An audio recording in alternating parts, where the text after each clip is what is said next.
पीछे पीछे देखो पीछे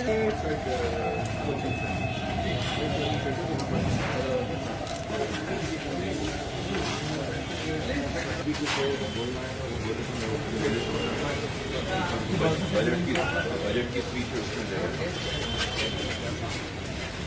बजट की स्पीच है वही इनिशिएट करूँगा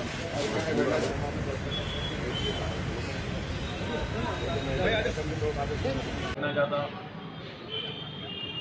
just for the slab. What is the rate that you're giving for the slab? Just 40,000 to 5,020, 2 crore. Only structure के लिए that only structure. नहीं एक बच्चे को नहीं आने दूंगा मैं. मेरी तरफ से हम देखेंगे बिल्डिंग मेरे पास अभी एरिया अगर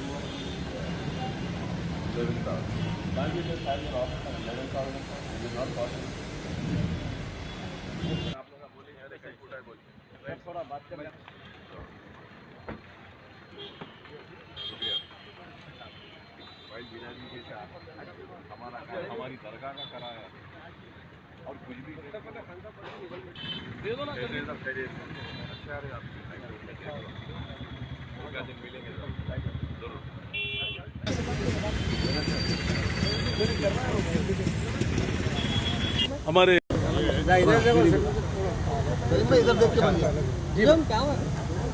हमारे अकबरुद्दीन अवैसी साहब, हमारे AK खान साहब, शाहनवाज कासिम साहब, CO साहब, RMB के हफीज़ साहब और कॉन्ट्रैक्टर ऑल डिपार्टमेंट जो है पूरे मिलकर एक कमेटी है। ये कमेटी के तहत जो है आज इंस्पेक्शन हुआ अनीसुल गुरबा का और अकबर साहब के भी कुछ तजवीज़ अच्छे थे, उसके हिसाब से जो है ना वो बिल्डिंग का कंस्ट्रक्शन लेट हो रहा बोल के वो इंस्ट्रक्शन देने के लिए जल्द से जल्द इसको तैयार करके जो है ना अनीसुल गुरबा और टैमरिस का ऑफिस जो अलग है, टैमरिस का ऑफिस भी यहीं पर शिफ्ट करना बोल के वो डिसीजन लिए और एक साथ हॉस्टल और अनीसुल गुरबा ये सब जो भी स्कूल्स वगैरह जो भी है एक साथ जो है ना इंशाल्लाह यहाँ पर शिफ्ट होगा। टैमरिस भी जो है ना उसी टाइम पे शिफ्ट होगा यहाँ पर और जल्द से जल्द रात दिन करके ये